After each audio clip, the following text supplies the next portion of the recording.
കാരണം അല്ലെങ്കിൽ ഒരു ആക്ടിവിറ്റി ചെയ്യാൻ നമ്മൾ ഏറ്റവും ഇപ്പൊ ഒരു പെട്ടെന്നൊരു സദസ്സിലേക്ക് കയറി നമ്മളിതൊന്നും ചെയ്യില്ലല്ലോ.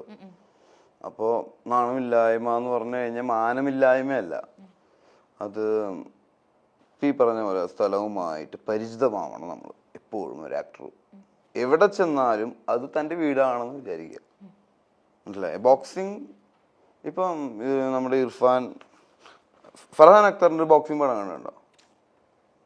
കണ്ടിട്ടുണ്ടായിരുന്നു. തൂഫാൻ കണ്ടിരുന്നു. അതിലൊരു കോച്ച്, ബോക്സിംഗ് കോച്ച് പറയുന്നുണ്ട് ഫർഹാൻ അക്തറിന്റെ ബോക്സിംഗ് റിംഗ് കാണിച്ചിട്ട്, ദിസ് ഈസ് യുവർ ഹോം, ഇതിന്റെ മുക്കും മൂലയും നിനക്ക് വളരെയധികം പരിചിതമാണ്, മനസ്സിലായ? ഇരുട്ടത്ത് പോലും. അപ്പൊ നിനക്ക് ഈസി ആവും അത്. അപ്പൊ നമ്മൾ ഒരു ആക്ടർ എവിടെ ചെന്നാലും അത് തൻ്റെ വീടാണ്, തൻ്റെ മുറിയാണെന്ന് ആ രീതിയിൽ റിലാക്സ്ഡ് ആവണം, കംഫർട്ട് ആവണം. അപ്പോൾ നമുക്ക് പെർഫോം ചെയ്യാൻ പറ്റുള്ളൂ. അപ്പോൾ നമ്മൾ എന്താ ചെയ്യേണ്ടത്? അതിനെ കിളിപോയ അവസ്ഥയിലാവും. കിളിപോയ അവസ്ഥ എന്ന് പറയുന്നത് വളരെ മോശമായിട്ടുള്ളൊരു അവസ്ഥയല്ല, മനസ്സിലായ? അതായത് കിളിപോയ അവസ്ഥ എന്ന് പറഞ്ഞാൽ പ്രാന്താണല്ലോ, നേരത്തെ പറഞ്ഞ പോലെ. ആ പ്രാന്ത് അത്യാവശ്യത്തിന് ഉണ്ടായി കഴിഞ്ഞാൽ നമുക്ക് നാണം ഉണ്ടാവില്ല, നാണം മാറണം. അപ്പൊ ആ സ്ഥലവുമായി പരിചിതമാവണം. ആ സ്ഥലവുമായി പരിചിതമായി കഴിഞ്ഞാൽ നിനക്ക് അവിടെ സർക്കസ് കളിക്കാം. പിന്നെ താളലയം, അത് പിന്നെ ഉണ്ടെങ്കിൽ വളരെയധികം ഹെൽപ്പ് ചെയ്യും ആക്ടറിനെ. താളവും ലയവും ഉണ്ടായി കഴിഞ്ഞാൽ. താളവും ലയവും ഇല്ലാത്ത ആക്ടറിനെ നമുക്ക് കാണുമ്പോൾ തന്നെ ഒരു ഫ്ലെക്സിബിലിറ്റി ഇല്ല എന്ന് പറയില്ല നമ്മള്. ചിലവര് നല്ല ഫ്ലെക്സിബിൾ ആണെന്ന് പറയല്ലോ, അതാണ് ഈ താളലയത്തിന്റെ. ചേട്ടൻ ഈ മൂവി ഫീൽഡിലേക്ക് വന്നതിന് മുന്നേ എന്താ ചെയ്തോണ്ടിരുന്നത്? Plus two. ബികോം പഠിച്ചില്ലേ ചേട്ടൻ? ബികോമിന് വെറുതെ പോയി 10-16 പേപ്പർ കിട്ടാണ്ട്. ആണോ? കംപ്ലീറ്റ് ചെയ്തില്ല? കംപ്ലീറ്റ് ചെയ്യാൻ ആകെ 17 പേപ്പർ ഉള്ളൂ ഡിഗ്രിക്ക്. ഒന്ന് ശ്രമിച്ചിരുന്നെങ്കിൽ അതങ്ങ് എഴുതിയെടുത്തുകൂടായിരുന്നു. എന്തിനു വെറുതെ? വേണ്ട, എല്ലാവരും വെറുതെ ഡിഗ്രി പഠിക്കേണ്ട കാര്യമൊന്നുമില്ല. പ്ലസ് ടു വരെയാണ് ബേസിക് പഠനം. അതിനുശേഷം നമ്മൾ എന്താണോ ചെയ്ത് മുന്നോട്ട് പോകാൻ ആഗ്രഹിക്കുന്നത് അതാണ് പഠിക്കേണ്ടത്. പ്രൊഫഷണലായിട്ട് പ്രൊഫഷണൽ സ്റ്റഡീസ് എന്നാ പറയാ ഡിഗ്രീനെ, അല്ലേ? വെറുതെ എല്ലാവരും ഡിഗ്രി ചെയ്യണ്ട. അപ്പൊ കോളേജിൽ പിന്നെ നേരെ സിനിമയിലേക്കാണ്? കോളേജിലല്ല, സ്കൂളിൽ നിന്ന് സിനിമയിലേക്ക് കയറി. അപ്പൊ ചേട്ടൻ പണ്ട് മുതലേ ഉണ്ടായിരുന്നു ഇങ്ങനെ അഭിനയിക്കണം എന്നുള്ളൊരു ആഗ്രഹം? പണ്ട് മുതലല്ലേ ആഗ്രഹങ്ങൾ ഉണ്ടാവുക എന്താവണം എന്നുള്ളത്, അല്ലാതെ ഡിഗ്രിക്ക് എത്തിയിട്ടല്ല ആഗ്രഹം ഉണ്ടാവേണ്ടത്. ഇന്ന് ഇവിടെ ഇങ്ങനെ ഇത്രയും വലിയൊരു ആക്ടറായിട്ട് എത്തി നിൽക്കുന്നൊക്കെ? ഇത്ര വലിയ ആക്ടർ ചേട്ടൻ ഭയങ്കര നല്ല ആക്ടറാ. നിങ്ങൾക്കല്ലേ, എനിക്ക് അത്ര വലിയ ആക്ടറായിട്ട് തോന്നുന്നില്ല. ഇനി എങ്ങനത്തെ ക്യാരക്ടേഴ്സ് ചെയ്യണം? അങ്ങനെയില്ല, എല്ലാ ക്യാരക്ടേഴ്സും ചെയ്യണം, എല്ലാം ചെയ്യണം. ഓക്കെ. ചേട്ടന്റെ അതായത് ഏറ്റവും ഇഷ്ടമുള്ള ഫുഡൊക്കെ എങ്ങനത്തെ? ഫുഡ് ഇൻട്രസ്റ്റിംഗ് അല്ല, ഇഷ്ടമല്ല.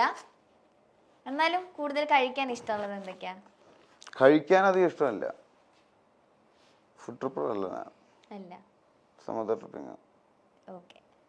ഈ സെലിബ്രിറ്റീസ് ഒക്കെ കൂടുതലും ഈ ഡയറ്റും കാര്യങ്ങളൊക്കെ ഫോളോ ചെയ്യുന്ന ആളുകളല്ലേ? ചേട്ടൻ അങ്ങനത്തെ കാര്യങ്ങളൊക്കെ? അതാണ് ഫുഡ് എനിക്ക് താല്പര്യമില്ല, പിന്നെ ഡയറ്റിന്റെ കാര്യം. ഓക്കെ. അപ്പൊ വർക്ക്ഔട്ട് ഒക്കെ എങ്ങനെയാ പോകുന്നത്? അപ്പൊ പിന്നെ അങ്ങനെ വർക്ക്ഔട്ട് ചെയ്യണ്ടല്ലോ. ഓക്കെ.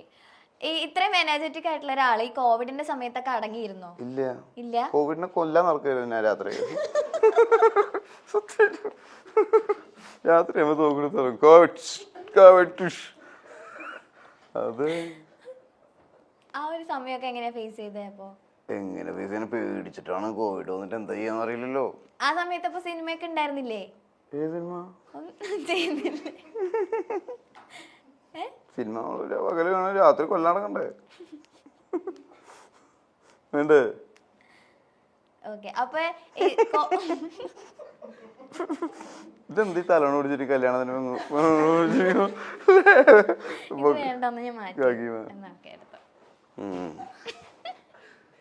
അപ്പൊ കോവിഡിന്റെ സമയത്ത് അടങ്ങിയിരുന്നു അല്ലേ? അടങ്ങിയിരുന്നു. എങ്ങനെയാ ഈ കോവിഡിനെ എങ്ങനെയാ ചേട്ടൻ കാണുന്നത്? ആർക്കും കാണാൻ പറ്റില്ല. വരണ്ടായിരുന്നു എപ്പോഴും ചിന്തിച്ചിട്ടുണ്ടോ? കരിയറിൽ അത് എഫക്ട് ചെയ്തിട്ടുണ്ടോ? ഇല്ല. ഈ ചിത്രം തന്നെ ഉണ്ടായത് കോവിഡ് കാരണം. എങ്ങനെയാ മനസ്സിലായ? ഇതിന്റെ പ്രൊഡ്യൂസർ ആരാ? DDRCയുടെ മുതലാളി.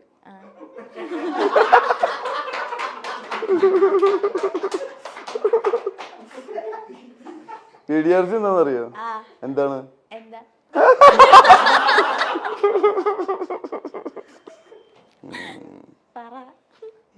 പറ. DDRC ലാബുകളിലാണ് കോവിഡ് ടെസ്റ്റുകൾ നടന്നിരുന്നത് 2000 രൂപയ്ക്ക്. അതെനിക്കറിയാം. അതിന്റെ മുതലാളി പുള്ളിക്ക്, അതായത് കേരളത്തിലെ DDRC ലാബുകളിൽ മാത്രമേ ടെസ്റ്റ് ചെയ്യാൻ പറ്റുള്ളൂ. അപ്പോ ബാക്കിയുള്ള ലാബുകളൊക്കെ മലമൂത്ര കഫം ടെസ്റ്റുകൾ മാത്രമേ നടക്കുന്നത് അല്ലേ. അപ്പൊ ഇങ്ങനെ കുറെ മുന്നേ കണ്ടുപിടിച്ചു ഈ സംഭവം. അങ്ങനത്തെ ലാബുകൾ ഉണ്ടാക്കി. അതായത് ഇങ്ങനെ ഒരു രോഗം വരുന്ന അവസ്ഥയില് അതിനെ ചെക്ക് ചെയ്യാൻ പറ്റുന്ന നമ്മളാരും ഇല്ലല്ലോ. നമ്മളിതൊക്കെ വന്നതിന് ശേഷമല്ലേ ഇതൊക്കെ കണ്ട് തുടങ്ങുക അല്ലേ. ഒരു പ്രശ്നം നടന്നതിന് ശേഷമാണല്ലോ പോലീസ് വരിക. പക്ഷെ ഇങ്ങനെയുള്ള ആളുകൾ, പുള്ളി ഡോക്ടർ എന്ന് പറയുന്നത് കൺസൾട്ടിങ് ഡോക്ടർ അല്ല, പുള്ളി ഹോസ്പിറ്റൽസ് ഉണ്ടാക്കുക, ഇങ്ങനത്തെ ലാബുകൾ ഉണ്ടാക്കുക, അല്ലെങ്കിൽ ഡോക്ടേഴ്സ് യൂണിയൻ അങ്ങനത്തെ ഭാരവാഹി, അല്ലെങ്കിൽ അങ്ങനത്തെ കൃഷിയാണ്. അപ്പോൾ പുള്ളി നേരത്തെ ചില സമയത്ത് നമുക്ക് സംശയം തോന്നും ഇവർ ലാബ് ഉണ്ടാക്കിയിട്ട് കൊറോണനെ ഇറക്കി വിട്ടതാണോ. പക്ഷെ നമ്മളങ്ങനെ ചിന്തിക്കാൻ പാടില്ല. കാരണം എന്താ കാരണം? പക്ഷെ അങ്ങനെ ചെയ്യില്ലല്ലോ. കാരണം നേരത്തെ കണ്ടു കുറച്ച് ടെക്നിക്കലി വെൽ എക്വിപ്ഡായ ലാബുകൾ പുള്ളി ഉണ്ടാക്കി DDRC. ആ ലാബുകളിൽ എത്ര ടെസ്റ്റുകൾ നടന്നു. കുറച്ചുകൂടെ രക്ഷപ്പെട്ടത് ആ സമയത്താ. ആര് ഈ DDRC പോയോളും. അതെ, ഇത്രയും ആളുകൾ കേറി ഇറങ്ങല്ലേ. അല്ലെങ്കിൽ വല്ലപ്പോഴും ഒന്ന് ടെസ്റ്റ് ചെയ്യാനൊക്കെ അല്ലേ പോവാറുള്ളൂ. എന്ത് DDRC? അതാണ് പറഞ്ഞേ, അത് കാരണം ഈ സിനിമ ഉണ്ടായിരുന്നു. അങ്ങനെ കുറെ കാശ് പുള്ളിയിലേക്ക് എത്തുകയും ആ കാശ് വെച്ച് പുള്ളി മൂവി പ്രൊഡക്ഷനിലേക്ക് ഇറങ്ങുകയും ചെയ്തു. അങ്ങനെ ആദ്യം ചെയ്ത പടമാണ് ഏത് വിചിത്രം. അപ്പൊ കോവിഡിനെ നമസ്കാരം.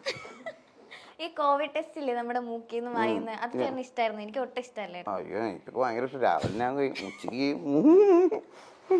പിന്നെ രാത്രി കെട്ടിപ്പിടിച്ച് കിടന്നുറങ്ങും.